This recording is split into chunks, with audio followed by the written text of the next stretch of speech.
Sa likod ng mga paglabag sa batas at iba't ibang krimen na laman ng balita, ano nga ba ang kinahahantungan ng mga sangkot at may sala? Samahan niyo ako ngayong araw, ang mga ipinagbabawal, ating bibigyang linaw, ang mga karapatan, ating bibigyang kamalayan. Aalamin ang mga pananagutan sa likod ng mga bawal. Ako si Rose Babiera at ito ang Hoy! Bawal Yan! Ito ay bunsod ng naitalang 17 individual na ang kanilang naaresto. Ng Metro Manila Development Authority o MMDA ang No Contact Apprehension Policy o NCAP sa Metro Manila. Sa ang ilang mga dokumento ay peke, hindi rin legal ang employment na ipinangako sa kanila. Sa mata ng batas, mananagot ang sangkot at may sala. Dahil sa bawat paglabag, may karampatang parusa. Alamin ang mga pananagutan sa likod ng mga bawal dito sa Hoy! Bawal Yan! Narito ang ating mga balita ngayong linggo. Sasakyang nahuling nagka-counterflow sa Skyway, pinatawa ng perpetual revocation ang lisensya. Street parking ban, planong ipatupad sa Metro Manila. DOTR, nagbabala sa mga iligal na nagbebenta ng beep cards. Parusa sa mauhuli, alamin. Pagbawal sa online gambling sa mga empleyado ng DILG, ipinatupad. Labis na punuan sa PUVs, bawal na sa mga kalsada, karampatang parusa. Alamin. Mobile wallet service provider na GCash, inalarma ang publiko sa kumakalat na calamity assistance spoofing scam. 4 na mangingisda, arestado sa iligal na pangingisda. Parusa sa dynamite fishing, alamin. Lalaking nahuling nagnanakaw ng cable wire at cellphone sa Samal, Bataan, arestado.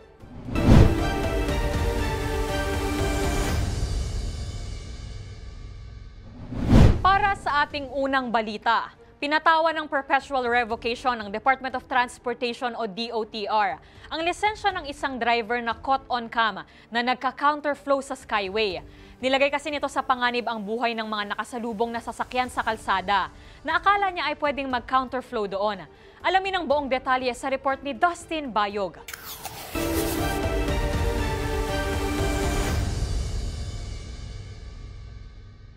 Caught on cam ang ginawang ito ng isang driver na nag-counterflow sa Skyway dakong alas 3 ng madaling araw ng August 9. Kitang-kita sa CCTV ang pagdaan nito sa opposite way ng Skyway na siyang delikado para sa mga ibang sasakyan na nakasasalubong nito. Agad naman nahuli ng Department of Transportation o DOTR ang driver, kaya naman pinagutos si DOTR Secretary Vince Dizon na patawan nito ng perpetual revocation ng lisensya.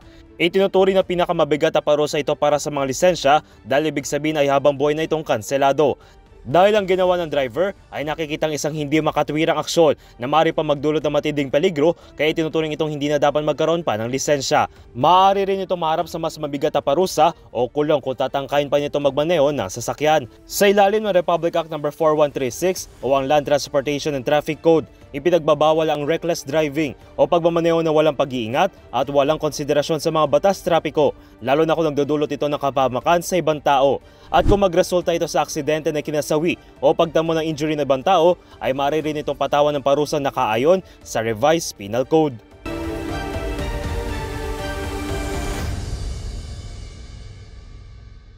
Sa iba pang balita, planong magpatupad ng street parking ban ng Metro Manila Council at ilang ahensya ng pamahalaan sa kahabaan ng Mabuhay Lane at ilang piling kalsada upang maibsan ang malalang traffic sa Metro Manila. Kaugnay nito ay tuloy-tuloy pa rin ang isinasagawang operasyon ng MMDA sa pagsisita ng mga driver kung saan hindi tamang nakapark ang kanilang sasakyan. Ang planong parking ban at parusa sa illegal parking. Alamin sa report ni Dustin Bayog.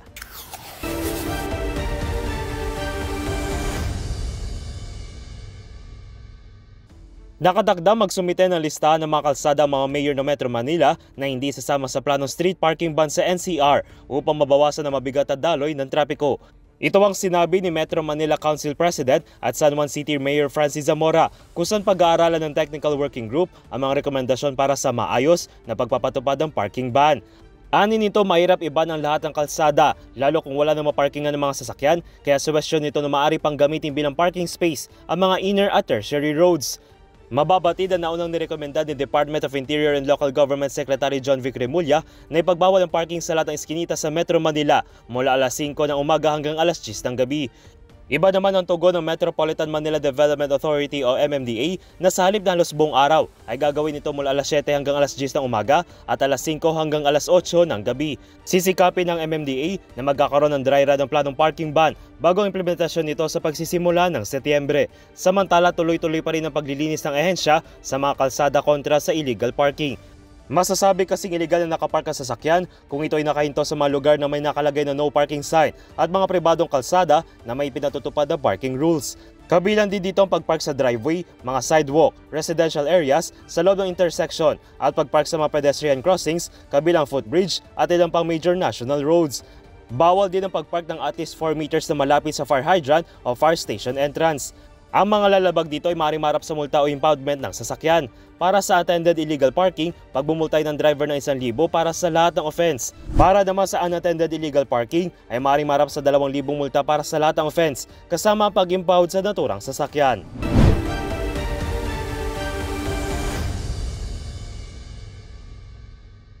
Samantala sa iba pang balitang pangtransportasyon, nagbigay ng babala ang Department of Transportation para sa mga sindikato umano na nag-hoard ng mga beep cards sa mga linya ng tren at saka ibinebenta na lagpas sa original price. Balak din ng kagawaran na kumausap sa mga online selling platforms na ipatanggal na ang mga grupong nagbebenta nito online. Ang parusang maaaring kaharapin ng mahuhuli. Alamin sa report ni Dustin Bayog.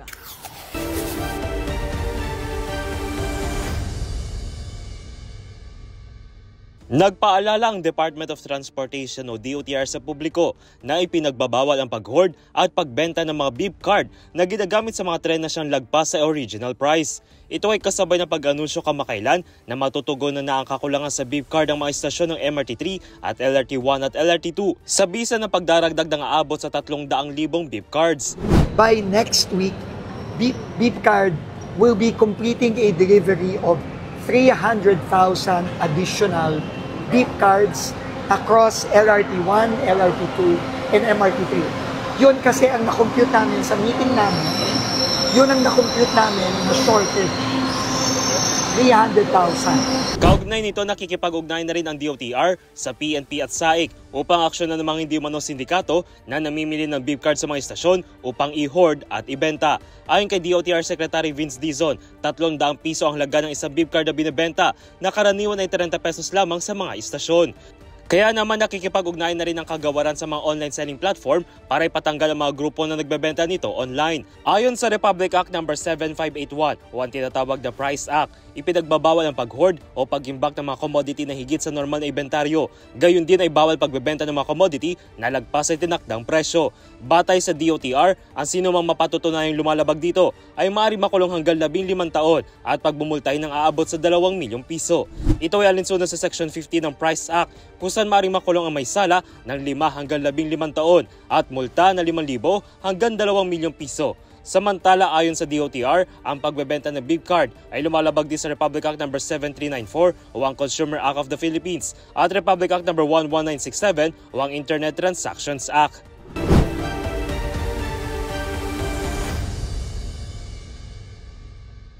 Samantala, nauna nang magpatupad ng online gambling ban ang Department of Interior and Local Government o DILG sa lahat ng empleyado nito kabilang ang mga kaugnay pang ahensya.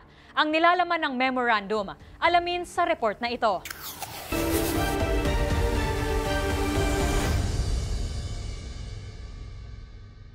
Ipinagbawal na ng Department of Interior and Local Government o DILG ang pag-access ng mga kawani ng kanilang kagawaran sa iba't ibang uri ng online gambling platforms. Sa inilabas na Memorandum Circular 2025-082 na pirmado ni DILG Secretary John Vic Remulla, hindi lamang kanilang empleyado ang bawal, kung hindi kasama ang mga kaugnay na ahensya at ang bawat local government o LGU, empleyado man o mga opisyal. Ito ay bunsod umano ng mga ulat sa kanilang kagawaran na maraming opisyal sa pamahalaan na naengganyo ngayon sa online gambling activities. Sa ilalim na memo, bawal magsugal ang mga empleyado at opisyal sa mga sugal online maliban sa mga platform na hawak ng Philippine Charity Sweepstakes Office o PCSO. At sino mang mapatutunayang mahuli na lumabag ay maaaring marap sa kasong administratibo o kriminal na ayon sa mga umiral na batas at regulasyon patungkol sa online gambling. Samantala, mababatid noong 2016 ay nagpasa ng Memorandum Circular No. 06 ang dating Pangulo laban sa pagpunta ng government officials at employees sa mga gambling casino.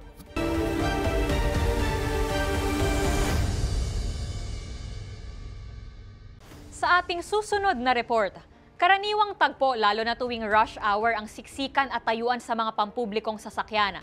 Habang may iilang sitwasyon naman kung saan ang mga konduktor ay pilit pang nagpapasakay kahit malasardinas na ang sitwasyon ng mga pasahero. Ang ganitong gawi ay bawal na ayon sa LTFRB, kung saan mahigpit na nilang ipinatupad ang anti-sardinas policy sa mga PUV na siyang nahuhulihan ng LTO. Alamin ang detalye na nakakaharapin ng mahuhuling sasakyan sa report ni Dustin Bayog.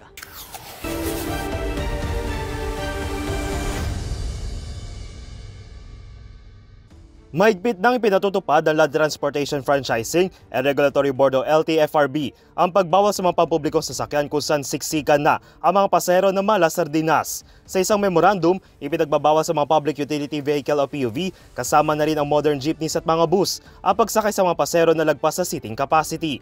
Ang mga mahuling siksikan ay siya namang huli ng Land Transportation Office o LTO enforcers. Layo ng anti-sardinas policy na masiguro ang kaligtasan at pagiging komportable ng mga pasahero sa kanilang biyahe. Ang nasabing lagpas sa seating capacity ay nakadepende naman sa uri ng mga sasakyang pumapasada. Halimbawa, para sa mga traditional na jeep, hanggang 12 hanggang 32 pasahero na lamang ang maaaring isakay ng mga driver. Ito ay depende sa haba ng mga jeep at paalala na bawal ang mga sabit. Ganito rin ang capacity sa mga modern jeepney na depende rin sa laki kung saan hanggang 5 katao na lamang ang pinapayagang tumayo sa loob. 9 na pasahero kasama na ang driver. Ang capacity para sa mga AUV na UV Express habang 10 sa regular vans at 12 para sa extended van. 50 pasahero higit pa na depende sa laki ang pinapayagan sa mga bus kung saan hanggang 5 taon na lamang din ang pwedeng tumayo pero bawal ito sa mga may malalayong biyahe. Ayon sa LTFRB, maaari marap sa multa at kanselasyon ng Certificate of Public Convenience o CPC ang mga mahuhuling sasakyan.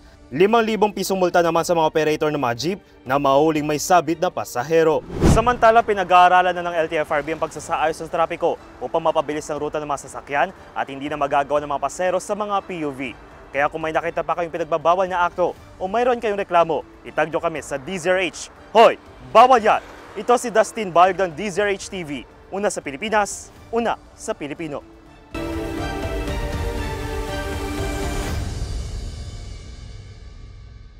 At sa iba pang balita, inalarma ng mobile wallet service provider na GCash ang publiko tungkol sa umano kumakalat na panibagong spoofing scheme na ginagamit ang pangangailangang pinansyal ng tao dahil sa kalamidad, kung saan nakakatanggap ng text messages ang user at sinasabing maaaring makatanggap ng calamity assistance sa pamamagitan lamang ng pag-click sa isang website na idinadala na pala sila sa mga phishing site.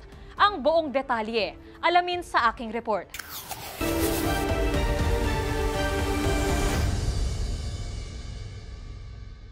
Maski ang sunod-sunod na kalamidad na tumama sa Pilipinas, hindi na pinalampas ng mga nagkalat na scammer online. Muli na naman kasing sinamantala ng mga umano'y scammer ang mga nasalanta gamit ang isang scamming scheme upang makapanloko ng mga nasalanta ng bagyo. Sa isang paalala ng mobile wallet service na GCash, may mga nagpapakalat umano ng text messages na nagsasabing nakatanggap raw ang user ng calamity assistance mula sa isang ahensya ng gobyerno. At para makuha ito ay kailangan lamang i-click ang link na kasama sa mismong mensahe. Pero imbes na pera ang iyong makuha ay dadalhin ka pala nito sa isang phishing site para makuha ang iyong mahalagang impormasyon gaya ng bank accounts at marami pang iba.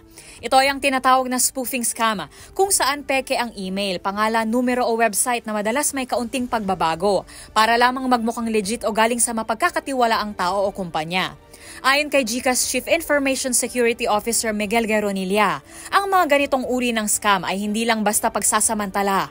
Planado ito para makaapekto sa emosyon ng biktima. Sang-ayon sa Republic Act 10175 o ang Cybercrime Prevention Act of 2012, ang spoofing scam ay napapabilang sa computer-related fraud at isang iligal na aktibidad. Ang sinumang mahuling gumagawa at nagpapadala ng ganitong mga mensahe ay maaaring patawa ng presyon mayor o pagkakakulong ng 6 hanggang 12 taon at pagmultahin mula 200,000 hanggang sa halaga ng na-scam o damage nito sa biktima.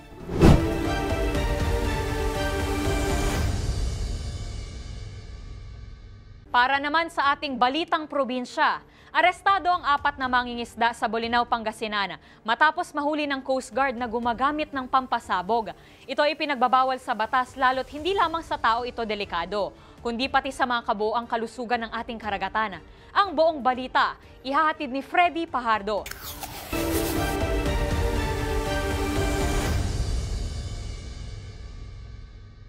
4 na mangingisda arestado sa paggamit ng pampasabog sa karagatan sa Bolinao, Pangasinan. Nasa kustodiya ngayon ng Bolinao Police Station ang 4 na mangingisda na may edad 41, 34, 21 at 35 anyos, may mga asawa at kapwa residente ng Bolinao matapos silang maaktuhang gumagamit ng pampasabog sa kanilang pangingisda. Sa ulat ni Chief of Police Lieutenant Colonel Wilmer Pagaduan, alas 3 ng hapon kahapon, nagsasagawa ng pagpapatrolya sa territorial water ng Bolinao ang mga bantay dagat nang mamata ng mga suspek at agad inireport nila sa mga pulis, kaya agad itong nasa kote. Nakumpiska sa bangka ng mga suspek ang 20 kilong assorted na isda na tinatayang may halagang 3,000 piso. Pinalalagay ng mga otoridad na naihulog agad sa dagat ang kanilang mga pampasabog bago pa sila nasa kote. Kasong paglabag sa Republic Act 8550 as amended ng Republic Act 10591 o illegal fishing ang kinakaharap na asunto ngayon ng mga suspek.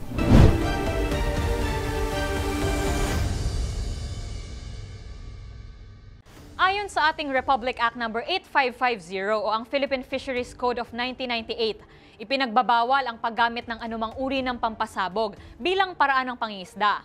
Kung mahuling gumagamit nito ay maaaring makulong ng 5 hanggang 10 taon. Kabilang na rito ang paggamit ng electricity at mga nakakalasong kemikal.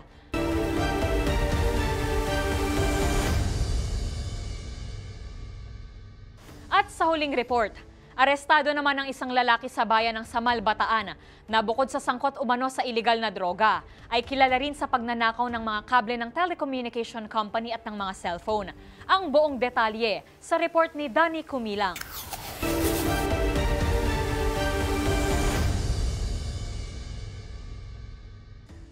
Timbog sa kinasang operasyon ng mga otoridad. Isang hinihinalang magnanakaw ng cable wire at cellphone ang naaresto sa siniguan drug bypass operation sa bayan ng Samal, Bataan. Ayon sa ulat ni Samal Chief of Police, Police Major Gary Lupian, ang suspect ay naaresto pasado alas 6 ng gabi sa Fatima Subdivision, Barangay Sapa, Samal, Bataan. Kinilala ang suspect na isang 27 anyos na construction boy na residente rin na naturang barangay. Nakumpiska mula sa suspect ang tinatayang 12 gramo ng hininalang shabu na may halagang 81,600 pesos. Gayon din ang ginamit na mark money. Sa panayam na inihayag ni Police Major Lupian na matagal nang minamanmanan ang suspect dahil sa pagkakasangkot nito sa illegal na droga at mga insidente ng pagnanakaw sa kanilang lugar. Inamin mismo ng suspect sa harap ng media at pulisya na siya ay nagtitirador o tumitira ng mga cable wire ng mga telecom company kung saan kinukuha ang tansong bahagi at ibinebenta. Ayon naman sa isang kagawad ng barangay, ilang ulit nang may reklamo laban sa suspect ngunit hindi umano ito dumadalo sa mga patawag ng kanilang pamunuan. Sa kasalukuyan, nasa kustodiya ng Samal PNP ang suspect at naharap ito sa kasong paglabag sa Republic Act 9165 o ang Comprehensive Dangerous Drug Act of 2002.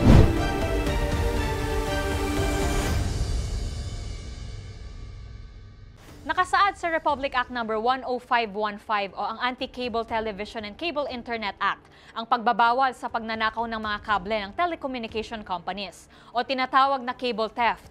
At ang sino mang mapapatunayang lumabag dito ay maaari namang maharap sa kulong na 2 hanggang 5 taon at multang aabot sa 50,000 hanggang 100,000 pesos.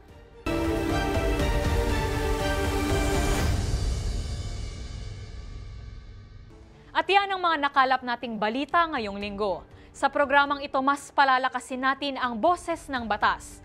Mas palalawigin ang pagpapaalam ng inyong mga karapatan. Kaya kung may nakita pa kayong ipinagbabawal na akto, o kaya naman ay mayroon kayong reklamo, itag nyo kami sa DZRH. Hoy! Bawal yan! Muli ako po si Rose Babiera. Una sa Pilipinas, una sa Pilipino.